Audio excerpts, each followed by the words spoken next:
নমস্কার, দেখছেন রিপাবলিক বাংলা। আপনাদের সঙ্গে আমি অনির্বাণ। শুরু করব আজকের অনির্বাণের অগ্নিবাণ। কিন্তু আজকের অনির্বাণের অগ্নিবাণ কোনো নির্দিষ্ট বিতর্ক নিয়ে নয়, কোনো নির্দিষ্ট বিষয় নিয়ে নয়। আজ বছরের শেষ দিন। সারা বছর অনির্বাণের অগ্নিবাণে আপনারা বেশ কিছু এমন বিতর্ক দেখেছেন, এনজয় করেছেন, মতামত দিয়েছেন, যুক্ত হয়েছেন, যা সারা বছরের মতো আপনাদের জন্য মনে দাগ কেটে গিয়েছে। এবং সেই বিতর্কগুলো ছিল বছরের সবথেকে বিতর্কিত বিষয়গুলো নিয়ে। তাই আজ বছরের শেষ দিনে অনির্বাণের অগ্নিবাণে পুরোটা, এই পুরো বিতর্কটাই সাজিয়েছি সেই সমস্ত বিতর্কগুলোর টুকরো টুকরো অংশ নিয়ে। দেখুন তো এই টুকরোগুলোকে জুড়লে সারা বছরটা আপনাদের চোখে ধরা পড়ে কিনা। আমি বর্ষিয়ান সাংবাদিক নির্মলাবাবুর কাছে যাব। নির্মলাবাবু, এই অযোধ্যায় এই পর্বে যখন আমি ঘুরছি বিভিন্ন জায়গাতে, জাস্ট কথার কথা বলবার জন্য বলছি না, আমি কিন্তু সত্যিই ধর্মবর্ণ নির্বিশেষে অনেকেই হিন্দু, বৌদ্ধ, জৈন, শিখ এটা বলার পর, এমনকি খ্রিস্টান বলার পরও সন্তুষ্ট হন না। তারা শুনতে চান, মানে আমি কাদের কথা বলছি আপনি বুঝতে পারছেন, আমি রাজনৈতিক নেতাদের কথা বলছি, যারা বাংলাতে অনেকে হয়তো সংগতি মিছিল আয়োজন করছেন বা তার সমর্থন করছেন, তেমন নেতারাও তার মধ্যে পড়েন। তারা শুনতে চান মুসলিমরা, মুসলমানরা হ্যাঁ বলছেন কি। আমি কিন্তু এমন কোনো দোকানদার পাইনি যিনি মুসলমান বলে কম লাভ করছেন। সাংবাদিক হিসেবে আমি কি কিছু মিস করে যাচ্ছি? পশ্চিমবঙ্গ থেকে কয়েকদিন অযোধ্যায় চলে এসে আমি কি বেশি আবেগাপ্লুত হয়ে পড়ছি? পশ্চিমবঙ্গের পরিস্থিতি কি এমন নয় সেখানে আলাদা করে সংহতি মিছিলের প্রয়োজন আছে এরপরেও?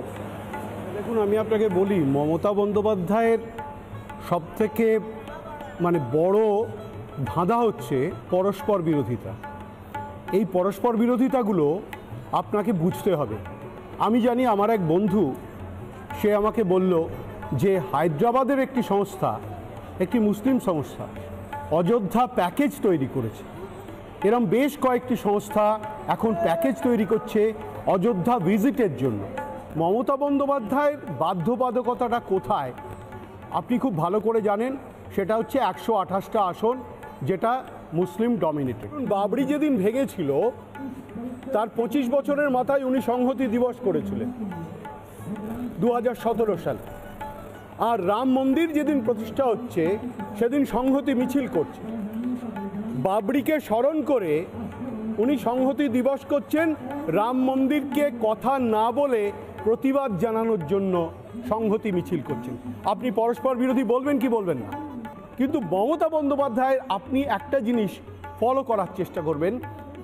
আপনি ওকে আক্রমণ করতে পারেন, আমি ওকে আক্রমণ কিন্তু করছি না। আমি ওনার এই জাগলারিটা দেখছি। উনি একজন অসাধারণ পলিটিক্যাল জাগলার। এই জাগলারি করে উনি অনেক কিছু বের করে নিয়ে যেতে পারেন। অনেকে হয়তো মুখ টিপে আড়ালে বলবেন, আমি পরিষ্কার বলছি, এটা রাজনৈতিকভাবে উদ্দেশ্য প্রণোদিত মিছিল এবং এটা করাই হচ্ছে একটা কারণ।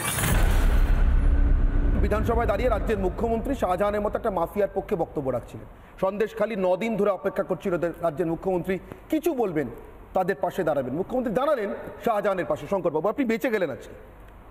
আপনাকে লজ্জার অংশীদার হতে হলো না? বিধানসভার কার্য বিবরণীতে লেখা থাকলো না উপস্থিত বিধায়কদের মধ্যে শঙ্কর ঘোষও বিজেপির ছিলেন। শঙ্করবাবু, এই কোন অভাগা বাংলায় আমরা রয়েছি, যে রাজ্যের মুখ্যমন্ত্রী নির্যাতিতা মহিলাদের পাশে না দাঁড়িয়ে যারা নির্যাতন করছেন তাদের পাশে দাঁড়ানোর সাহস দেখাচ্ছেন। এটা একজন মহিলা মুখ্যমন্ত্রী হওয়ার যোগ্যতা রাখেন? আপনি এখনো ওনাকে নেত্রী হিসাবে মানেন? আপনি ছেড়ে দিন না, সারা ভারতবর্ষের যত অনাচার, অবিচার সমস্ত কিছু ছেড়ে দিন।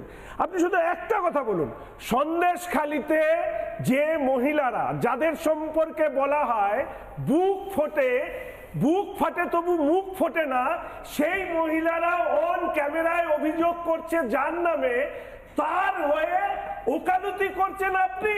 আপনি একজন মুখ্যমন্ত্রী, আপনি একজন মহিলা, লজ্জা হয় না আপনার? বাড়িতে আপনি বুক দেখান কি করে?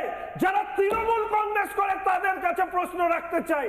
আরে অভিষেকের হয়ে মমতা ব্যানার্জি মাননীয় মুখ্যমন্ত্রী তিনি দাঁড়ান, তাও একটা মানা যায়।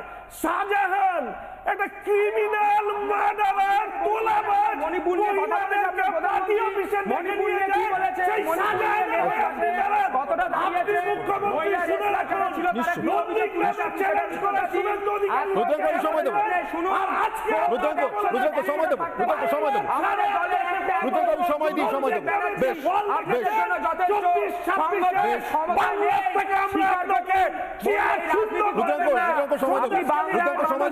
বাংলাকে আপনারা নিচু করছেন, সম্মান হানি করছেন। উনি এই বিষয়ে কিছু বলবেন না।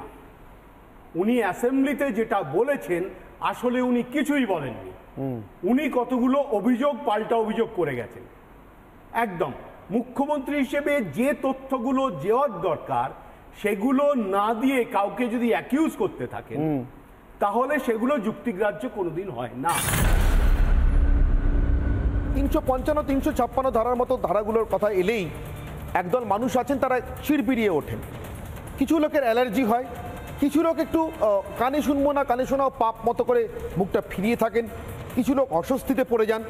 কিন্তু আমি সমস্ত অস্বস্তি ছড়িয়ে সমস্ত বাধা ঠেলে আমার সামনে এগুলো কোনো কিছু মনে হচ্ছে না এই মুহূর্তে। তথাগতবাবু, আমার একজন নাগরিক হিসেবে এবং সাংবাদিক হিসেবে মনে হচ্ছে এই ধারাগুলোর যদি ব্যবহারই না থাকবে তাহলে সংবিধানে এগুলো আছে কেন? এবং যদি ব্যবহার করবার জন্য এগুলোকে সংবিধানে রেখে দেওয়া হয়ে থাকে তাহলে সন্দেশখালির থেকে আরও কত খারাপ ঘটনা ঘটলে এগুলোকে ব্যবহার করা যায়। তথাগতবাবু, আপনি রাজ্যপাল হিসেবে একটা রাজ্য সামলে এসছেন, আমি আপনার সেই অভিজ্ঞতার জায়গা থেকে আপনাকে প্রশ্ন করছি।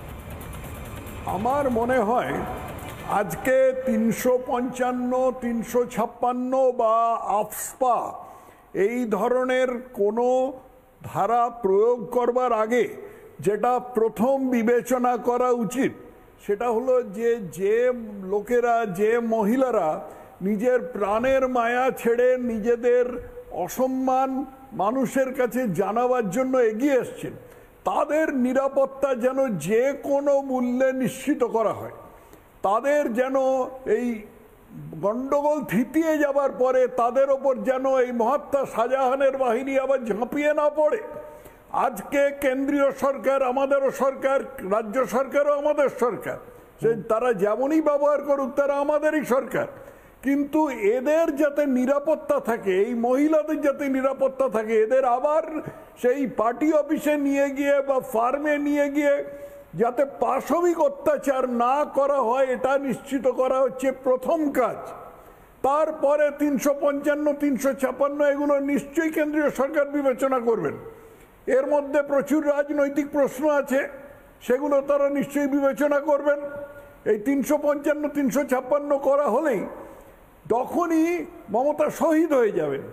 শহীদ হওয়াটা মমতা খুব ভালো পারেন, রাস্তায় নেমে লড়াই করবেন। উনি তো বলেইছেন আমি স্ট্রিট ফাইটিং করতে পারি, বাস্তবে স্ট্রিট ফাইটিং ছাড়া আর কিছুই করতে পারেন না। অ্যাডমিনিস্ট্রেশন বা প্রশাসন এই সমস্ত কিছু করতে পারেন না, স্ট্রিট ফাইটিং করতে পারেন। উনি স্ট্রিট ফাইটারের ভূমিকায় চলে যাবেন এবং সেখানে গিয়ে তারপরেতে আরও 10টা গ্রাম জ্বালিয়ে দেবেন বা যা হয় করবেন। তো এই জিনিসগুলোকে ভারসাম্য বজায় রেখে কেন্দ্রীয় সরকারকে একটা যথাযথ ব্যবস্থা নিতে হবে। কি নেবেন তারাই বিবেচনা করবেন। বিশেষ করে যে রিপোর্টগুলো তারা পেয়েছেন এই মহিলা কমিশনের কাছ থেকে, সংসদীয় টিমের কাছ থেকে, শিডিউল কাস্ট কমিশনের কাছ থেকে তারা এই যে রিপোর্টগুলো পেয়েছেন সেটার ভিত্তিতে তারা বিবেচনা করবেন। কিন্তু আমি আবার বলছি, সর্বোপরি দেখতে হবে এই অসহায় মহিলাদের এবং অসহায় পুরুষদের যারা ওখানে নিজের প্রাণের মায়া ত্যাগ করে সামনে এগিয়ে এসছেন তাদের নিরাপত্তা যেন নিশ্চিত হয়। আমি অর্কর কাছে আসবো। অর্ক, এই যে 130-এর মধ্যে 130টা হেরে যাওয়ার মধ্যে গোটা ভারতে 70টায় দ্বিতীয় বিজেপি, তার মধ্যে 21টা এই বাংলায়, তার মধ্যে প্রথম 3টে আসনের মানে এই হেরে যাওয়া 21টার মধ্যে 3টের 2টো আসনে, মাত্র 2টো, গতকাল আরামবাগ আজকে কৃষ্ণনগর, যে দেখলাম এটা যদি দিনের শুরু হয় শেষ তো মনে হচ্ছে 42-এই গিয়ে হবে, অন্য কিছু তো মনে হচ্ছে না। আমার মনে হয় যে 42টা উনি বলেছেন, হ্যাঁ, এর জন্য ওনার স্ক্রিপ্ট রাইটারের চাকরি চলে যাবে। আমার মনে হয় প্রিন্টিং মিস্টেক হয়েছে, বলতে বলতে যেটা থাকে সামনে সেটা তো মিস হয়ে গেছে, বাট ফট করে 42 লিখে দিয়েছে, উনিও বলতে বলতে 42 বলে ফেলেছেন। কেন মনে হচ্ছে? তার কারণটা খুব পরিষ্কার।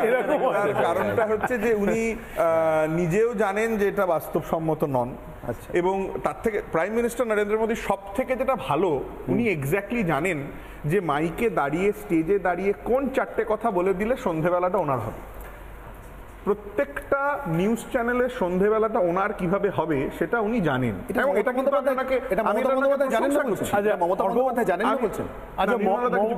মমতা ব্যানার্জি যখন 42 বলেছিলেন সেটা বাস্তবসম্মত ছিল।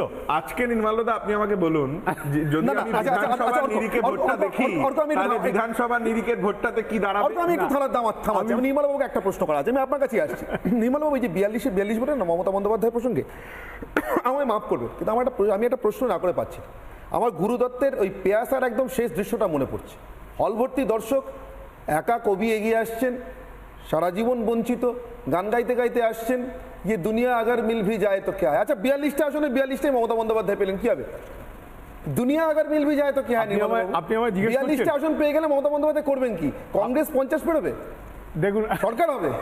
দেখুন আপনি আমায় যদি জিজ্ঞেস করেন, কিন্তু তার মানে কি কোনো বিরোধী দল থাকবে না? আমি শুনিনি, এটা শুনিনি থাকবে না 42টা, মানে মানুষ ভোট দেবেন কেন 42টা আসলে? শুনি একটু, এটাই আমি শুনতে চাইছিলাম এটা। নির্মলবাবু একটু আমাকে প্লিজ একটু বলুন 30 সেকেন্ডে এটা। না আমি ছোট করে বলছি, 42টার মধ্যে 42টা যদি মমতা পায়ও, তাতে মমতার কোনো লাভ নেই, মমতা সেটা নিজেও জানে। হ্যাঁ, মাঝে হতে যদি না পেয়ে থাকে, যদি 30টা ধরুন বিজেপি পায়, তাহলে নরেন্দ্র মোদীর যে স্বপ্নটা আছে 370, সেটা অনেকটা এগিয়ে গেল। এইবার অর্ক বলুন। অর্ক, দেখুন প্রশ্নটা হচ্ছে যে তৃণমূল কংগ্রেস যদি 42টা আসনে লড়ে, তার মানে তৃণমূল কংগ্রেস 42টা আসনে লড়ছে, বাংলার স্বার্থে লড়ছে, বাংলার মানুষকে প্রতিনিধিত্ব করবে বলে লড়ছে। ঠিক আছে, এবারে এই একটা ন্যারেটিভ তৈরি করা হবে কি যে ও এর জিতে কি হবে, সরকার করতে পারবে না, আরে জিতে কি হবে, কোনো লাভ হবে না, জিতে কি হবে, আমরা আপনাদের বঞ্চিত করব, জিতে কি হবে 100 দিনের কাজে টাকা দেব না, জিতে কি হবে কোনো রকম ভাবে কাউকে কোনো পয়সা করি দিতে দেব না, সেন্ট্রাল গভর্নমেন্টের সমস্ত রকম মানে বক্তব্য হয়, তাহলে বাংলার মানুষ বোধহয় মমতা বন্দ্যোপাধ্যায়কে ভোট দেবে এটা বলার জন্য যে ভোট আসা মানে লার্জেস্ট পার্টি থেকে বেশি পাবে। আচ্ছা শুনুন, আমার মনে হয় ভিড় দেখে খুশি থাকাটাই ভালো। দীপাঞ্জন বাবু, আপনার কাছ থেকে শুরু করতে চাই, এই জাতীয় তদন্তকারী সংস্থার মতো সংস্থাগুলো কতটা জাতীয়, কতটা দেশের জন্য প্রয়োজনীয়, কতটা আমাদের প্রত্যেক দিনের অস্তিত্বের জন্য প্রয়োজনীয় আমরা জানি, আর মমতা বন্দ্যোপাধ্যায় জানেন না, এটা আমি বিশ্বাস করতে পারছি না। আমার আজকের পরে মনে হয়েছে, মমতা বন্দ্যোপাধ্যায়ের আজকের বিবৃতির পর মনে হয়েছে ইডি সিবিআই পর্যন্ত তাও একরকম, কিন্তু এনআইএর আজকের এই ঘটনার পর এনআইএকে হামলাকারী, মহিলাদের উপর আক্রমণকারী বলে চিহ্নিত করে মুখ্যমন্ত্রী মমতা বন্দ্যোপাধ্যায় কার্যত ভারতের এবং ভারতীয় সমস্ত কিছুর উপরে পশ্চিমবঙ্গের মাটি থেকে হামলা চালানোর জন্য চূড়ান্ত উস্কানি দিয়েছেন। তিনি বিচ্ছিন্নতাবাদের চাষ করছেন রাজনীতির নামে, রাজনীতির ছদ্মবেশে, যেটা একসময় কাশ্মীর উপত্যকায় হুরিয়ত কনফারেন্সের নেতারা, পাঞ্জাবে খালিস্তানি আন্দোলনের নেতারা করতেন। আমার স্পষ্ট বক্তব্য দীপাঞ্জন বাবু, এটা আমার বিশ্বাস, আমার বিশ্বাসের সঙ্গে আপনার বিশ্বাস যদি আলাদা হয় স্পষ্ট করে বলতে পারেন অনির্বাণ বিপদটা এত বড় নয়, আপনি অহেতুক বড় করে দেখছেন। দীপাঞ্জন বাবু, আমার মনে হয় অনির্বাণ তুমি বিপদটাকে অনেক ছোট করে দেখছো। উনি কিন্তু মানে এই মহিলা 11-12 বছর ধরে একটা জিনিস ওনার খুব ক্লিয়ার, সেটা হচ্ছে ওনার কনসিস্টেন্সি, ধারাবাহিকতা। এই ছোট্ট ঘটনা, চকলেট বোম হোক বা সেই তিলক চৌধুরী নর্থ বেঙ্গলে প্রিন্সিপালকে পেটানো হোক, অথবা ভবানীপুরের গুন্ডা ছাড়ানো হোক, সব ছোট্ট ঘটনা, ছোট ছোট ছেলেরা করে এসেছে। তো চকলেট বোমটাও ছোট্ট একটা ঘটনা, তোমার এই যে রিসেন্ট ঘটনা যেটা হয়েছে। এখন ব্যাপারটা হচ্ছে এটা একটা কনসিস্টেন্সি। সেকেন্ড কনসিস্টেন্সি, আমি ওনাকে নিশ্চয়ই ক্রেডিট দেব যে কোনো মানুষ বা তার রাজনৈতিক দল বা তার প্রশাসন যদি দুর্বৃত্তদের দ্বারা পরিচালিত হয় বা তারা নিজেরাই দুর্বৃত্ত হয় এবং একটা লেভেলের পর তারা দেশ বিরোধী শক্তি বা এই সন্ত্রাসবাদী গোষ্ঠীগুলোর সঙ্গে হাত মিলিয়ে কাজ করে, তো তাদের প্রোটেক্ট করা সেটা তো ওনার ধর্ম, উনি ধর্ম পালন করছেন, তো ভালো কথা, তো ধার্মিক। তো যারা ধর্ম পালন করেন তাদের ধার্মিক বলা হয়, উনি ধার্মিক। এখন ব্যাপারটা হচ্ছে সেই ধর্মটা কোন দিকে, ওনার রাজনৈতিক ধর্ম বা ব্যক্তিগত হোয়াটএভার আশা আকাঙ্ক্ষা এইগুলো মেটানোর ধর্ম, নাকি আমাদের রাষ্ট্রের ধর্ম, সেটাই খুব ইম্পর্টেন্ট। রাষ্ট্রের ধর্ম হলে বলতেই হবে যে এটা কিন্তু সাংঘাতিক প্ররোচনা, এবং তুমি দেখেছো এই প্ররোচনায় অতীতে লোকসভা নির্বাচনের সময় কেন্দ্রীয় বাহিনীর বিরুদ্ধে উনি বলেছিলেন মহিলাদের ঝাঁটা, খুন্তি, দা, হোয়াটএভার বটি নিয়ে এগিয়ে আসুন, ঝাঁপিয়ে পড়ুন। আবার এখন বলছেন ইডি যখন গেছিল সন্দেশখালী তখন সেই মিথ্যা মামলা করানো হয়েছিল। কারণ মেসেজটা কিন্তু ডাউন দ্য লাইন চলে যায়। উনি বলেছেন, এবার ওনার ছত্রছায়ায় যারা যে সমস্ত সমাজ বিরোধী রাষ্ট্রবিরোধী শক্তিগুলো আছে সেটা তারা ইমপ্লিমেন্ট করে। এটা আমরা বারবার দেখেছি, ইটস নাথিং নিউ। দীপাঞ্জন বাবু, এখানে আমার একটা কথা আছে, আপনি বললেন তো ধর্ম ধার্মিক, কিন্তু মানে ধার্মিক বলে বা এটা কারোর ধর্ম বলে বা তাকে এর জন্য ধার্মিক বলে আমি বিবেচনা করছি, তিনি ধর্ম পালন করছে বলে আমি কতদূর পর্যন্ত ছাড় দেবো? ধরুন এভাবে আমার এই মুহূর্তে ঠিক আপনার কথা শুনতে শুনতে আমার মনে হচ্ছে আমার 5 জন ধার্মিকের নাম মনে পড়ছে। 5 জন। একজন শিখ ভিন্দ্রানওয়ালে, 2 জন হিন্দু, একজন নাথুরাম গডসে, একজন প্রভাকরণ, আর দুজন মুসলিম, একজন মোহাম্মদ আলী জিন্নাহ, একজন মিরওয়াইজ ওমর ফারুক। আমার প্রশ্ন দীপাঞ্জন বাবু, মোহাম্মদ আলী জিন্নাহ, মিরওয়াইজ ওমর ফারুক, ভিন্দ্রানওয়ালে, প্রভাকরণ অথবা নাথুরাম গডসের মতো যদি মমতা বন্দ্যোপাধ্যায় ঘৃণার চাষ করে দেশ থেকে বিচ্ছিন্ন করে তার ধর্ম পালন করে রাজনীতি করতে চান, করুন, কিন্তু স্পষ্ট করে বলুন আমার উদ্দেশ্য ভারতে থেকে রাজনীতি করা নয়, আমি ভারতের বাইরে গিয়ে রাজনীতি করতে চাই। সারা রাত আরজিকর মেডিকেল কলেজ হাসপাতালে যা চলেছে তা সভ্য জগতে এক কথায় বর্বরতা বলে অভিহিত হতে পারে। এছাড়া দ্বিতীয় কোনো শব্দ এর সম্পর্কে ব্যবহার করা মানে ঘটনাটাকে লঘু করা, তার গুরুত্বকে লঘু করা এবং তার উদ্দেশ্যকেও লঘু করা। এহেন বর্বরতার পিছনে আসল কারণটা কি? তৃণমূল, কংগ্রেস, সিপিএম, কংগ্রেস, এসইউসিআই, বিজেপি এইসব করতে আমরা বসিনি। প্রত্যেকটা মানুষ পশ্চিমবাংলার তথা ভারতবর্ষে চেয়েছিলেন যে আসল দোষী তারা শাস্তি পাক, তাদেরকে চিহ্নিত করা হোক। এখন কথা হচ্ছে যে আপনারা শেষ করতে দিন না। আমি বলছি যে যখনই পশ্চিমবঙ্গ সরকার পুলিশের আন্ডারে তদন্তটা ছিল, ঘন্টায় ঘন্টায় আপনারা আপডেট চাইছিলেন তদন্তের কি হলো। আজ 3 দিন সিবিআই হয়ে গেল, সেই আপডেটগুলো তো আপনারা চাইছেন না।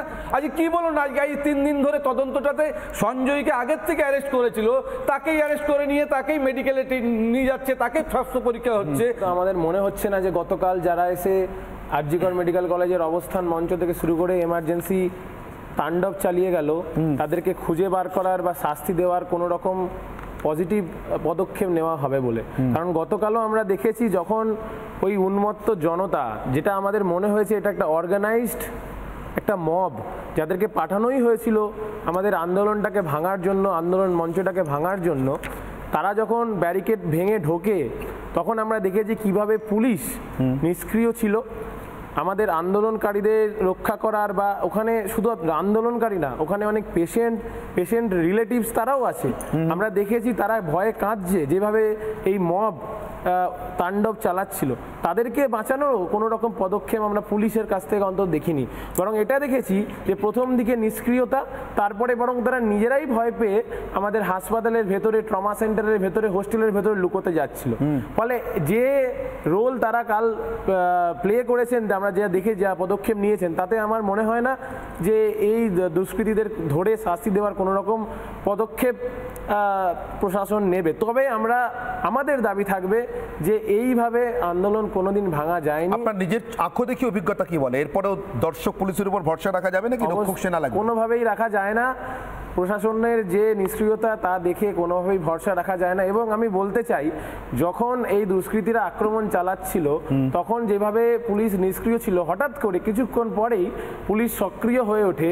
এমনকি শুধু আপনাদের যেরকম আপনারা বলছেন যে সংবাদ মাধ্যমের ওপরে আক্রমণ করছেন উনি, যে সংবাদ মাধ্যমের জন্যই নাকি এই ঘটনা ঘটেছে, তারা নাকি দায়ী, বিভিন্ন কথা যার কোনো যুক্তি নেই অবশ্যই, কিন্তু সেরকমই হঠাৎ করে ওনারা আমাদের ওপর, আন্দোলনকারীদের ওপর, আমরা যখন আমাদের ক্ষোভ প্রকাশ করছি যে আপনারা কোথায় ছিলেন যখন এই আক্রমণ চলছিল, আপনারা কোথায় ছিলেন, আপনাদের দেখা যায়নি। আমরা বরং কিছুটা প্রতিরোধ করার চেষ্টা করেছি, কিন্তু আমরা শান্তিপূর্ণভাবে ডাক্তারি ছাত্র, ওই জনতাকে আটকানোর আমাদের ক্ষমতা নেই, তাও আমরা প্রচেষ্টা করেছিলাম। কিন্তু পুলিশ যেভাবে নিষ্ক্রিয় ছিল, কোথায় ছিলেন? তখন আমরা দেখেছি পুলিশের বড় কর্তারা আমাদের ওপর বিভিন্নভাবে কটূক্তি করতে থাকেন, আমাদেরকে বলেন গাধার বাচ্চা, এই ধরনের যে কথাবার্তা, সে দেখে তো আমাদের অবশ্যই কোনোভাবেই ওনাদের ওপর আর ভরসা করা যাচ্ছে না। দুর্বিনীত কমিশনারের ফোর্স বলে কথা, ফলে এর চেয়ে ভালোবাসা আশা করবেনই বা কি করে? কেয়া ঘোষ, একটা ছড়া খুব ভাইরাল হয়েছে অনির্বাণ, আরজি কর নেংটি ছেড়ে ধেড়ে ধর। কিন্তু আমরা এখানে দেখছি পুলিশ, মমতা বন্দ্যোপাধ্যায় পুলিশ মন্ত্রী, তাদের একটা অদ্ভুত দিব্য দৃষ্টি এসেছে। তারা বুঝতে পারেন যে মিডিয়াই এই আজ গতকালের গন্ডগোলের পেছনের ছিল, তাদেরই প্রভোকেশনে হয়েছে। আমরা দেখছি পুলিশ মন্ত্রী বুঝতে পারছেন যে কারা কারা জাতীয় পতাকা মানেই হচ্ছে ভারতীয় জনতা পার্টি যদি হয়।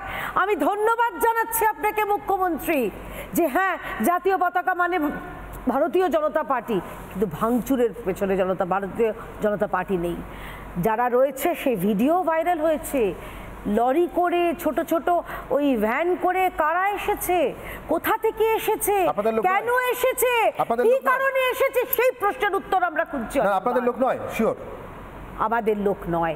আমার যে কোনো, আমি এখানে রাজনৈতিক দলের হয়ে বলছি না, কিন্তু আমি বলছি সাধারণ মানুষ নয়, এরা হচ্ছে সাধারণ মানুষ নয়। ওই ঠাকুর ঘরে কে আমি তো কলা খাইনি, তাদেরই মনে হচ্ছে গায়ে লাগছে। পশ্চিমবাংলার মানুষ আজ মুখ্যমন্ত্রীর কাছে ক্রিমিনাল। মুখ্যমন্ত্রী এই চোখে পশ্চিমবাংলার মানুষকে দেখতে চাইছে, কিন্তু মানুষের মনোভাবটা মুখ্যমন্ত্রী যদি বুঝতে পেরেছে, তাই এখন মানুষকেই প্রধানত শত্রু বানাচ্ছে। কাদের লাভ এই হামলায় অনির্বাণ, এইটাই প্রধান হিসেবে দেখতে হবে। পুলিশ কাদের কাছে আত্মসমর্পণ করে এই 11, 12, 13 বছরে আমরা বুঝিনি যে পুলিশ কাদের কাছে আত্মসমর্পণ করে আর কাদের বিরুদ্ধে দাঁড়িয়ে কত সক্রিয় হয়। এই আরজি করের গতকাল রাতের ঘটনাটা তো নতুন নয়। এই সময় গোটা দেশ এবং আমাদের রাজ্যে যদি কোনো ঘটনার কিছু এপিসেন্টার হয়ে থাকে, সেটা হলো আরজি কর। পুলিশ থেকে শুরু করে প্রশাসনের সব মহলের সার্ভাইলেন্স নজর হলো এই আরজি করের মুখে। সেখানে আরজি করে এই বাইরে থেকে এসে গুন্ডামি হলো, আর পুলিশ যে পুলিশ দুষ্কৃতীদের দৌড় করাবে, সেই দুষ্কৃতী ডাক্তারবাবুরা বলছিলেন, সেই দুষ্কৃতীরা পুলিশকে এমন ধাওয়া করলো, পুলিশ 8 ঘন্টা 40 মিনিটের জন্য টেবিলের তলায় না কোথায় গিয়ে লুকোলো, আর গোটাই ভ্যান্ডালিজম চললো এই আরজি কর জুড়ে। আবার এই পুলিশকে আমরা কখন সক্রিয় হতে দেখেছি, যখন প্রথম ঘটনা আসছে, এসএফআই ডিওএফআই কর্মীরা প্রতিবাদে ওই আরজি করের সামনে জমায়েত হচ্ছে, পুলিশ ঘুষি কিল চর মারতে দেখেছি। এই পুলিশ গতকাল পালিয়ে যাচ্ছে। আবার এই পুলিশকে আমরা কখন সক্রিয় হতে দেখছি, যখন টালা থানায় এই যে যিনি নির্যাতিতা খুন হলেন নৃশংসভাবে, তার বাবা মাকে আটকে রেখে পুলিশ সেই দেহ হাইজ্যাক করে বাড়িতে পৌঁছে দিচ্ছে। আজকের বিতর্কে আলাদা আলাদা রাজনৈতিক প্রতিপক্ষ কেউ থাকছেন না। আমার সঙ্গে থাকছেন এমন একজন মানুষ যিনি ইদানিং এ রাজ্যের পরিবেশ পরিস্থিতির সাপেক্ষে নিজেই হেডলাইন হয়ে উঠেছেন। সুখেন্দু শেখর রায় আমার সঙ্গে রয়েছেন, তৃণমূল সাংসদ, রাজ্যসভার সাংসদ, 3 বারের সাংসদ, এবং সুখেন্দু শেখর বাবু রাজ্যসভায় দলের অর্থাৎ তৃণমূল কংগ্রেসের প্রাক্তন মুখ্য সচেতকও বটে। আপনাকে কি তৃণমূল থেকে বা সরকার থেকে কেউ ভয় দেখাচ্ছে? মানে পুলিশের ভয়টা তো শুনলাম, তৃণমূল থেকে, দল থেকে? আমার দলের কারোর সঙ্গে আমার কোনো কথাই হয়নি, কেউ আমাকে ফোন করেনি, আমিও কাউকে ফোন করি। আমি যা করেছি আমার বিবেকের দংশনে করেছি, 1। 2 হচ্ছে ভারতবর্ষের একজন নাগরিকের কাজ হচ্ছে যে মানুষের, সাংসদের একজন কাজ হচ্ছে মানুষের হয়ে কথা বলা। আপনার দলনেত্রী বুঝতে পারছেন না মমতা বন্দ্যোপাধ্যায়? আমি দেখুন, আমি আমার দল সম্পর্কে আমার নেতৃত্ব সম্পর্কে আমার মনে কোনো প্রশ্ন নেই। কেন? কোনো প্রশ্ন নেই, কারণ আমার দল এখানে কোনো অপরাধ করেনি, আমার নেত্রীও কোনো অপরাধ করেনি। তাহলে ঢাকছে কেন? কি ঢাকছে? আমার নেত্রী কেন ঢাকতে যাবে? আমার না, এটা আপনাদের ধারণা। পুলিশ কমিশনারকে খোলাখুলি উনি সার্টিফিকেট দিচ্ছেন না, বেস্ট পুলিশ বলে। না, পুলিশ ডিপার্টমেন্টকে বলেছে যে কলকাতা পুলিশকে, এটা তো ঘটনা স্কটল্যান্ড ইয়ার্ডের সঙ্গে একসময় তুলনা করা হতো। এই পুলিশকে তুলনা করা যায় না? না, 7000 লোক টুপটুপ করে পড়লো। উনি বলেছেন যে এক সময় কলকাতার পুলিশকে স্কটল্যান্ড ইয়ার্ডের সঙ্গে তুলনা করতে, তো ভুল নয়, এটা তো হতো এক সময়। এখন ডেরিলিকশন অফ ডিউটি অনেক ক্ষেত্রে হচ্ছে, যেখানে যেখানে ডেরিলিকশন অফ ডিউটি হবে, কর্তব্যের গাফিলতি হবে, সেখানে ব্যবস্থা নিতে হবে, নেওয়া হবে, আইনি ব্যবস্থা নিশ্চয়ই নেওয়া হবে। আপনি কি একটু আফসোস করছেন 75 বছর বয়সটা বিদ্রোহ করার পক্ষে একটু বেশি বয়স? না, আমি আমি জীবনের শেষ নিঃশ্বাস পর্যন্ত আমি এই পথেই চলবো। আমি সেটা আমার প্রকাশ্য বলা আছে।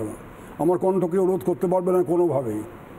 আমি আইনের সাহায্য নিয়েছিলাম। একজন নাগরিক যখন বিপদগ্রস্ত হয়, প্রশাসনিক নিপীড়নের সম্মুখীন হতে হয়, তখন তার থেকে মুক্তি পাওয়ার জন্য সে কোথায় গিয়ে করার আদালত ছাড়া। আর আমি যে কাজটা করেছি শুধু সাংসদ হিসেবে না, আমি একজন নাগরিক হিসেবে, 12 বছর ফান্ডামেন্টাল ডিউটি। এবার সুখেন্দু শেখরের মুখ থেকে যদি এটা বড় হয়ে যায় যে তিনি আস্থা রাখতে পারছেন না, অমুক না তমুক না, সেটা তো একটা ওয়েট ক্যারি করে। না, আমি বলার চেষ্টা করছি। আচ্ছা, আমাকে একটা কথা বলুন, এই যে 2011 সালে তুমি যেটা করছো সেটা কিছু ভুল করছো, সবাই করছে। 2011 সালের মার্চ মাস নাগাদ আমি তখন রিপোর্টারি করি। আমার দিব্যি মনে আছে কালীঘাটের বাড়িতে আমি আমার নেত্রীর বিরুদ্ধে, আমার দলের বিরুদ্ধে একটা শব্দ কোথাও উচ্চারণ করি। এটা কি আপনার কৌশল? না, কৌশল না। আমার দলের নেত্রীর কাছে আমি চিরকৃতজ্ঞ যে ভারতবর্ষের গণতন্ত্রের সর্বোচ্চ পীঠস্থানে উনি আমাকে 3 বারের জন্য সাংসদ করে পাঠিয়েছেন। বাংলাদেশে আমেরিকার ডিপ স্টেটের হাতের পুতুল মোহাম্মদ ইউনূস এসে ক্ষমতায় বসার পর থেকে শুধু হিন্দু কেন, হিন্দু, বৌদ্ধ, উপজাতীয়দের উপরে যে ভয়ঙ্কর অত্যাচার চলছে, কার্যত নিধনযজ্ঞ চলছে, সে খবর পৃথিবীর সর্বত্র সবার কানে পৌঁছেছে। কিন্তু সম্ভবত এ রাজ্যে যারা বাংলাদেশে বৈষম্য বিরোধী ছাত্র আন্দোলনের সময় শেখ হাসিনার বিরুদ্ধে, ছাত্র আন্দোলনের পক্ষে এখানে বাংলাদেশ হাই কমিশনের সামনে মিছিল নিয়ে গিয়েছিলেন, প্রশ্ন করেছিলেন কেন বাংলাদেশ সরকার মিছিলের উপরে দমনপীড়নমূলক নীতি নিচ্ছে, কেন বৈষম্য বিরোধী ছাত্র আন্দোলনের যারা আন্দোলনকারী তাদের বিরুদ্ধে সরকার দমনপীড়ন করছে, কেন তাদের দাবি মেনে নিচ্ছে না, সেই মুখগুলোকে আমি আজও খুঁজছি যখন তারা দেখতে পাচ্ছে যে মোহাম্মদ ইউনূসের আমলে, মোহাম্মদ ইউনূসের একটা বেআইনি সরকারের আমলে, অবৈধ সরকারের আমলে বাংলাদেশে হিন্দু, বৌদ্ধ, খ্রিস্টান, উপজাতিদের সংখ্যালঘু ছেড়ে দিন, মানুষের যে মর্যাদা, মানুষের যে অধিকার সেটাই কার্যত নেই। সংখ্যালঘু অধিকার তো আরও অনেক বড় বিষয়, অনেক পরের কথা। সাধারণ মানবিক অধিকারগুলো নেই, তখন আমি কিন্তু কাউকে বাংলাদেশ হাই কমিশনের সামনে মিছিল নিয়ে যেতে দেখছি না। একটু ভুল করলাম, কাউকে দেখছি না বললে ভুল বলা হবে, ওদের কাউকে দেখছি না। আজ এই একইভাবে বাংলাদেশ হাই কমিশনের সামনে এই বাংলার সাধু সন্তদের একটা মিছিল যেতে দেখলাম, যারা গিয়ে প্রশ্ন করলেন, ডেপুটেশন দিলেন, জানতে চাইলেন ওপার বাংলায় হিন্দু, বৌদ্ধ, খ্রিস্টান, উপজাতিদের উপরে যে ভয়ঙ্কর মারণযোগ্য, নিধনযোগ্য চলছে তার পরিপ্রেক্ষিতে বাংলাদেশ হাই কমিশনের কাছে স্মারকলিপি দিয়ে সরকারের কাছে জানতে চাইলেন, বাংলাদেশের সরকারের কাছে জানতে চাইলেন যে এই জিনিস থামবে কবে এবং অবিলম্বে থামানোর দাবি তুললেন। কিন্তু আমি সেই মিছিলে কয়েকটা মুখকে খুঁজছিলাম। এই মুখগুলো: মোহাম্মদ সেলিম, সিপিআইএমের রাজ্য সম্পাদক, পলিট ব্যুরোর সদস্য, সিপিআইএমের সর্বোচ্চ কমিটির সদস্য, আরেক সদস্য সুজন চক্রবর্তী, বিকাশ ভট্টাচার্য। আজকে তন্ন করে যে 5টা মুখ খুঁজেছি, আরও অনেক মুখ বলতে পারেন, কিন্তু খুব বেশি করে 5টা মুখ খুঁজেছিলাম, তার মধ্যে 3জন মুখ আপনাদের পার্টি। কোথায় এরা? কলকাতা কেউ নেই? শুরু করবো? হ্যাঁ প্লিজ। সিপিআইএমকে দূরবীন দিয়ে খুঁজতে হতো, সিপিআইএম কার্যত মুছে গেছিল আপনাদের ক্যামেরায়, আবার সিপিআইএমকে খুঁজে পাওয়া গেছে।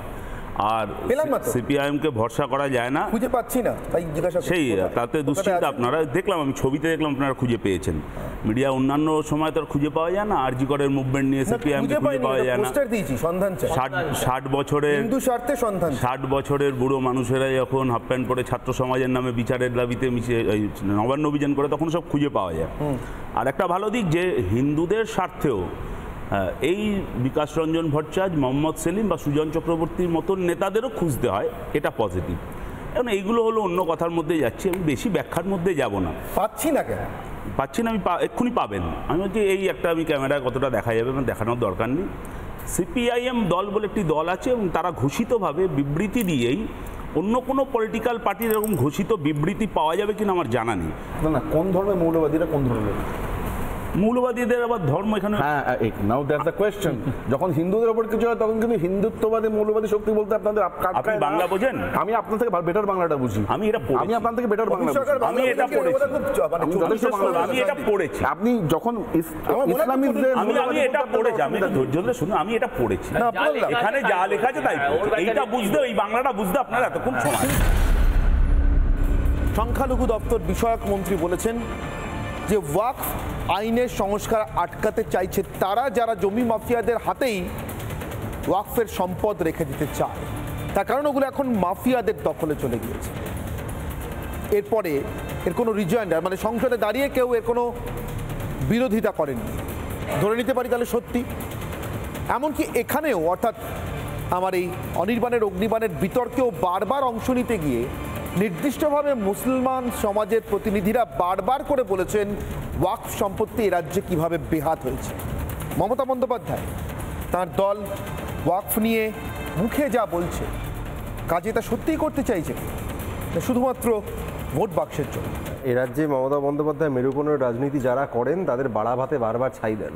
আপনি মেরুকরণের রাজনীতির কথা বললেন, ভারতবর্ষের বহু জায়গায় বিজেপি সফলভাবে তা প্রয়োগ করেছে, এ নিয়ে কোনো সন্দেহ নেই, কিন্তু বাংলায় বারবার যে ধাক্কাটা খাচ্ছে এই ধাক্কাই তাদের শেষ ধাক্কা হয়ে দাঁড়াবে, এইটুকু আপনাকে বলতে পারি। এবং এই বিভাজনের রাজনীতি ওয়াকফ বিলের নামে হোক বা সেটা এনআরসির নামে হোক, সিএ এর নামে হোক, এগুলির অবসান আমরা আমাদের জীবদ্দশাতেই করে ছাড়বো, এই এক কথা আমি আপনাকে দিতে পারি। এই রাজ্যে মেরুকরণের রাজনীতি 11 সালের পর মমতা বন্দ্যোপাধ্যায় তৃণমূলের হাত ধরে বিজেপির মাধ্যমে প্রাতিষ্ঠানিক চেহারা পেয়েছে। মেরুকরণ কোনটা বলুন আগে, আপনাকে বুঝতে হবে মেরুকরণ কি বা মেরুকরণ কারা করতে চাইছে, মেরুকরণের মানে কি। যখন একজন রাজ্যের মন্ত্রী বলে দেন গোটা দক্ষিণ কলকাতা ওয়াকফের সম্পত্তি, তার বিরোধিতা করা কি মেরুকরণ? যদি আপনি বলেন যে এটা তার বিরোধিতা করা মেরুকরণ, আমরা বুক ঠুকে বলবো আমরা 100 বার মেরুকরণ করব, আমরা 100 বার এই রাজনীতি করব। আমরা তো বলছি যে আজকের দিনে দাঁড়িয়ে ওয়াকফ হোক বা এই সিএ হোক, এই নিয়ে তৃণমূলের বিরোধিতার জায়গাটা কোথায়? কি মনে করেন, ভারত হিন্দু রাষ্ট্র হওয়া প্রয়োজন অন্তত উপমহাদেশের হিন্দুদের বাঁচানোর জন্য? না, যেটা সংবিধানে লেখা আছে যে ভারত সেকুলার রাষ্ট্র আছে, ওটাই থাকবে। যে কোনো লোক বলবে যে এটা আমরা হিন্দু রাষ্ট্র করে দেব, সেটা সংবিধান বিরোধী। সেই লোকটা সংবিধান বিরোধী, এই আইডিওলজিটা সংবিধান বিরোধী। আপনি আজকে আর উপমহাদেশের হিন্দুরা এরকম কচু কাটা হবে বছরের পর বছর? না, যদি এরকম কোনো রিপোর্টস আছে, শুধু মিডিয়াতে উইদাউট এনি বেসিস বললে হয় না। আমি এটা অস্বীকার করছি না, আমি অস্বীকার করছি না। বাংলাদেশের কি হচ্ছে, রেজিম চেঞ্জ হয়েছে, আমরা বাংলাদেশ সঙ্গে রেজিম চেঞ্জ হলে হিন্দুরাই মার খায় কেন? বাংলাদেশে হিন্দুরাই কচু কাটা হয় কেন? তৌসিফ, এত জায়গায় এত দেশে এত রেজিম তো চেঞ্জ হয়, পাকিস্তানের রেজিম চেঞ্জ হলো, বাংলাদেশের রেজিম চেঞ্জ হলো, কেন হিন্দুরা টার্গেট? আমি বলছি না অন্য কেউ টার্গেট হলে আমি খুশি হতাম, আমি বলছি শুধু হিন্দুরাই টার্গেট হয় কেন? শেখ হাসিনার পার্টি লোক টার্গেট আছে, শেখ হাসিনার পার্টির শেখ হাসিনা পার্টি কর্মচারীরা, এনারা সবাই টার্গেটেড আছে, ওটাও কন্ডেমনেবল। ওটাও কন্ডেমনেবল। ওটাও কন্ডেম করার মতো, কিন্তু আমি বলছি চিন্ময় কৃষ্ণবাবু কি শেখ হাসিনার পার্টি করতেন? ওই তো মন্ত্রীকে খুন করে দিয়েছিল। আপনি বলুন, আপনি ওটা বলছেন না কেন? ওটা তো মুসলিম নেম, তাই আপনি বলছেন না যে মুসলিম নেমদেরকেও মার্ডার করা হয়েছে? হিন্দুরা বেছে বেছে টার্গেট কেন? চিন্ময় কৃষ্ণবাবু জেলে কেন? কি করেছেন উনি? যে কজনকে মেরেছেন? ওনার বিরুদ্ধে টেররিজম কেস আছে 31 আপনি এটা বিশ্বাস করেন? 31 না, আমি বিশ্বাস করি না, কিন্তু ওনাকে এয়ারপোর্ট থেকে অ্যারেস্ট করা হয়েছে। না, আমাদের দেশেও সেডিশন কেসেস আছে, ওনার দেশেও ওনারা করেছেন নিশ্চয়ই। যারা বিরোধী তাদেরকে গভর্নমেন্ট টেররিজম করে দিচ্ছে। এইটাই তো বলছি যে আমার দেশেও এইটাই বিরোধী বলেই করছে, যে বিজেপি বিরোধী তাদেরকে টেররিজম কেস করে জেলে ভর্তি করে দিচ্ছে। ওটাও বাংলাদেশ করছে, ওটাও গলত। যারা ভারতবর্ষকে ধর্মনিরপেক্ষ বলবে, আমিও বলি, যারা বলবে ভারতবর্ষ ধর্মনিরপেক্ষ থাক, তাদের বলতে হবে যে পাকিস্তান এবং বাংলাদেশ যেন ধর্মনিরপেক্ষ থাকে, ওখানে ইসলামিক শাসন থাকবে, ভারতবর্ষ ধর্মনিরপেক্ষ। এই বিচারিতা চলবে না, এখানকার এই ধর্মনিরপেক্ষতা ধ্বজাধারীদের রাস্তায় নামতে হবে। টোটাল বাংলাদেশের পপুলেশন কত? 17 কোটি প্লাস। টোটাল পাকিস্তানের জনসংখ্যা কত? 23 কোটি প্লাস। যোগ করো দুটোকে। আমি তোমাকে কি বলতে চাইছি বোঝার চেষ্টা করো। ভারতবর্ষের যে মুসলিম এবং ভারতবর্ষের যে হিন্দু, এর ইকুয়েশনের প্যারিটিতে তুমি হিন্দু রাষ্ট্র চাইছো কোন কারণ? আমাকে এটা বুঝতে হবে কারণটা কি। তার কারণ গোটা পৃথিবীতে ইহুদিদের মতো হিন্দুরা বেশি, গোটা পৃথিবীতে ইহুদিদের মতো হিন্দুরা অত্যাচারিত, পারসিকিউটেড। চন্দনবাবু, মানতে হবে আপনাকে, সবথেকে বেশি মুসলিম। হ্যাঁ, ইন্দোনেশিয়াতে এই সমস্যাটা নেই, কারণ এই ধরনের ইয়েলো জার্নালিজম নেই। আমি তোমাকে ইয়েলো জার্নালিজম, এটা আপনার ইয়েলো জার্নালিজম মনে হচ্ছে? তুমি এটা ইয়েলো জার্নালিজম। আমি তোমাকে এক মিনিট আমি ঝন্টু বড়াইয়ের কাছে যাব। ঝন্টু বড়াই 46 সালে, এক মিনিট চন্দনবাবু, না না না, আপনি ইয়েলো জার্নালিজম বলেছেন। ঝন্টু বড়াই 46 সালের 16ই আগস্ট প্রত্যক্ষ সংগ্রাম দিবস থেকে আজ পর্যন্ত যা হয়েছে হিন্দু, এটা ইয়েলো জার্নালিজম। আমি কোথাও হিন্দুরা মরেনি, মার খায়নি। আমি একটু আমাকে বলতে দাও। চন্দনদা আমার খুব প্রিয় একজন, সত্যিকারের ওনার কথা আমি অনুপ্রাণিত হই, কিন্তু আজকে উনি যে কথাগুলো বললেন আমি আশা করি ওনার মুখ ফসকে বেরিয়ে গেছে। কারণ আমাকে এবার বলবেন, আপনি বলবেন আপনার দলের নেতা, দেশের প্রথম প্রধানমন্ত্রী, স্বনামধন্য, যে কায়দায় মায়ানমারের তামিল শ্রমিকদের উৎপীড়নের সময় একটা কথা বলেনি, সেটাই তো আপনিও করবেন এত বছর পরে। আমি বলছি অনির্বাণ, সমস্যাটা কোথায় জানো? সমস্যাটা হচ্ছে আমার ঘরের ভেতরে। আমি হিন্দু মুসলিম বুঝি না, আমার ফ্যামিলি এটা শেখায়নি আমাকে, কিন্তু সমস্যাটা হচ্ছে আমি যদি এক চোখা হরিণের ভূমিকা নেই তখন কষ্টটা বাড়ে। যে দলগুলো আজকে এই সেকুলার বলছে তারা প্যালেস্টাইন নিয়ে কাঁদে। বাড়িয়ে টাড়িয়ে কিচ্ছু দেখাবো না, দেখানোর প্রশ্ন নেই, তার কারণ যা দেখাবো শুধুমাত্র বাংলাদেশের সংবাদ মাধ্যম আর বাংলাদেশের সরকারকে উদ্ধৃত করে তাদের সরকারি রেকর্ড পরিসংখ্যান উদ্ধৃত করে দেখা। ম্যাপটা দেখানোর একটা নির্দিষ্ট কারণ আছে। এই ম্যাপটা আরাকান আর্মির অগ্রসর হওয়া, এগিয়ে যাওয়া। আসুন নজর রাখুন এই ম্যাপটাতে বাংলাদেশের সঙ্গে কি সম্পর্ক একটু বুঝে নিই। বাংলাদেশ এই সবুজ বর্ডার দেওয়া জায়গাটা গোটাটা দেখুন প্রায় নিচের দিকে, এই লেজের দিকে বলা যেতে পারে। এইখানটাতে যে অংশটা দেখা যাচ্ছে তার এই সবুজ অংশের ঠিক মাঝখানটাতে পাশ দিয়ে যেটা সরু সুতোর মতো জিনিস দেখতে পাচ্ছেন আপনি, এখানটাতে এসে একটু মোটা হয়েছে বঙ্গোপসাগরে পড়ার সময়, সেটা আসলে নাফ নদী। এই নাফ নদীর এপারটায় টেকনাফ শহর আর এপারে যে শহরটা তার নাম মাউন্ডো। এই শহরটা বার্মার শহর, মানে অধুনা যাকে মায়ানমার বলা হয়। এই মাউন্ডো শহরটা 8 তারিখ দখল করে নিয়েছে আরাকান আর্মি।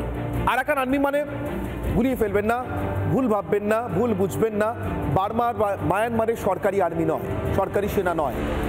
বার্মা বা মায়ানমার এখন শাসন করে একটি জুন্টা সরকার, সেনা সরকার বহুদিন ধরে।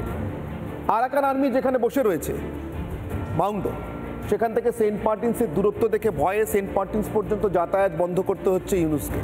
পাছে ওটা বেদখল হয়ে যায়। টেকনাফ নয়, সেন্ট মার্টিনস বাঁচানো ইউনুসের লক্ষ্য। যেখানে মানুষ থাকে, বাংলাদেশি নাগরিক থাকে, সেটা বাঁচানো নয়, সেন্ট মার্টিনস বাঁচানো ইউনুসের লক্ষ্য।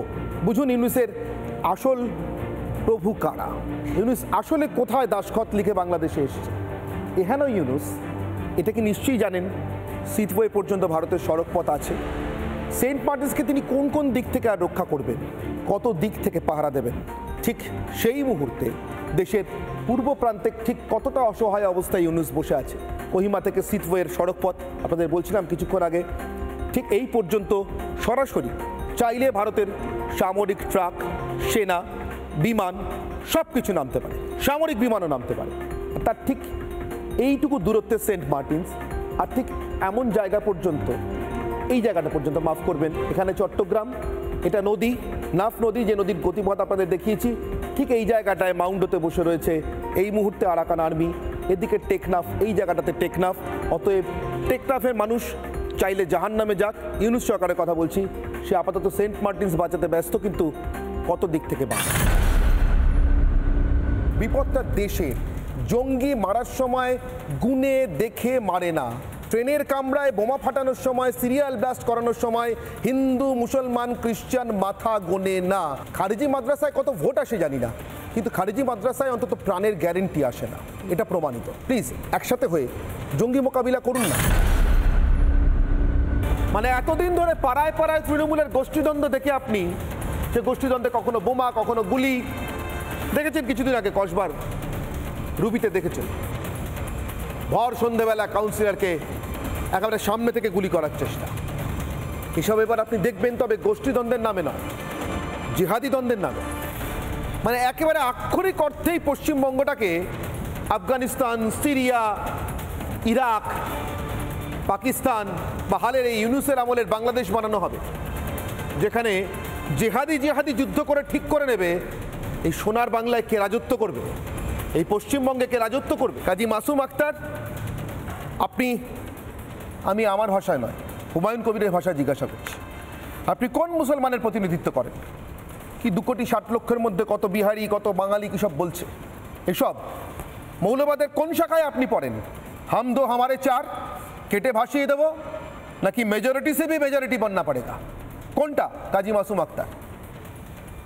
দেখুন, আমি আপনাদের একটু দূর থেকে বলছি, বলুন, শুনতে পাচ্ছি। কাজী মাসুম আক্তার একসময় আক্রান্ত হয়েছিল, রক্তাক্ত হয়েছিল কলকাতার মাটিতে। তখনই বলেছিলাম ওটা আমি আক্রান্ত হইনি, ওটা দেশ আক্রান্ত হয়েছে, ওটা ইসলাম আক্রান্ত, ইসলাম ধর্ম আক্রান্ত হয়েছে। আমি যেটা খেয়াল করে দেখছি, এই উপমহাদেশে বিশেষ করে এই দুই বঙ্গে, এপার বাংলা আর ওপার বাংলায়, ইসলামকে কিভাবে আক্রান্ত করা যায় তার একটা প্রতিযোগিতা শুরু হয়েছে। আমি পরিষ্কার করে বলছি, হুমায়ুন কবির সাহেব নাকি হঠাৎ করে ধার্মিক মোল্লা হয়ে গেছে। আরে বাবা, ধার্মিক ইসলাম নাকি বলেছে? ইসলাম কি এই কথাটাকে বলে যে অমুসলমান তারা যদি সংখ্যা লঘু হয়ে যায় তাদের ভাগীরথী চলে কেটে ফাঁসিয়ে দাও। হযরত মুহাম্মদ এই কথা বলেছিলেন। এই করে কি ইসলাম প্রচার হয়েছিল নাকি আরবে গোটা বিশ্বে? সেটা আপনি বোঝাবেন কি করে কাজী মাসুম আক্তার? সৌরভপ্রিয় দত্ত এই লোকটাকে, আমি লোকটার বেশি কিছু বলতে পারছি না, এই লোকটাকে, এই বিধায়ক, এটা পশ্চিমবঙ্গের বিধানসভার লজ্জা, এই লোকটাকে 6 মাস আগে পুলিশের গ্রেফতার করার কথা, হাজতে পড়ার কথা, একবেলা 1 লাইনের একটা নোটিশ দিয়েও ডেকে একটা শব্দও জিজ্ঞাসা করেনি। এই লোকটা এগিয়ে চলেছে, এগোতে এগোতে এখানে এসে ঠেকেছে সৌরভপ্রিয় দত্ত। আমি জানি না আজকে কোন পক্ষ নেবেন আপনি। আপনি হুমায়ুন কবিরকে মমতা বন্দ্যোপাধ্যায়ের থেকে বড় তৃণমূল মনে করেন কি? আপনার কি মনে হয় হুমায়ুন কবির ঠিক করে দিতে পারেন মমতা বন্দ্যোপাধ্যায় কোন জমায়েতে যাবেন, কোন পোশাকে যাবেন, মাথায় ঘোমটা দেবেন কিনা? মনে করেন সৌরভপ্রিয় দত্ত? দেখুন, আমি একটা কথা বলি, সেটা হচ্ছে যে এই হুমায়ুন কবির বা অন্য কারোর কাছ থেকে মমতা বন্দ্যোপাধ্যায় ধর্ম শিখতে হবে বলে আমার মনে হয় না। হুমায়ুন কবিরের বক্তব্য তার ব্যক্তিগত হতে পারে, তার ব্যক্তিগত চিন্তাভাবনা হতে পারে, তার শিক্ষা এই শিক্ষা রুচি নীতি খুব বড় বড় শব্দ, ভালো ভালো শব্দ। শুনুন, বলুন, কোনো অসুবিধা নেই, বলুন, অসুবিধা নেই। আমি আরেকটা শব্দ আরেকবার আপনাকে স্পেসিফিক্যালি জিজ্ঞাসা করছি, এরকম ফতোয়া মোল্লাতন্ত্র দেয় না, শরীয়তি শাসনের দেশে দেয়। আমি বলছি হুমায়ুন কবির জানে না কুশের নামে শপথ নিয়ে? আপনি যে প্রশ্ন করছেন জানিয়ে দেয় না কেন মমতা পুলিশ? প্রশ্ন করছো বা তুমি যে কথাটা বলছো যে ও মানে হুমায়ুন কবির ফতোয়া দিয়েছে, হুমায়ুন কবির ফতোয়া দিয়েছে নাকি উনি নিয়ম জানিয়েছে আমি জানি না। হুমায়ুন কবিরের বিষয়ে আমি কোনো কথাই বলতে চাই না। কতদিন না জেনে থাকবেন? না, আমি বলছি না, আমি জানি না কতদিন না জেনে থাকবেন। আমি হ্যাঁ সঙ্গে এটাও বলি না জানতে জানতে তো এখানে এসে ঠেকেছেন। অনির্বাণ বলছি, বিভিন্ন মাসুমদা জাতীয় পদ্মপ্রাপ্ত একটুখানি আপনি দয়া করে চুপ করুন, আমাকে বলতে দিন। তো আমি এটা বলতে চাই, হুমায়ুন কবিরের সব বক্তব্য আমি ব্যক্তিগতভাবে সমর্থন করি না, দলও সমর্থন করে না।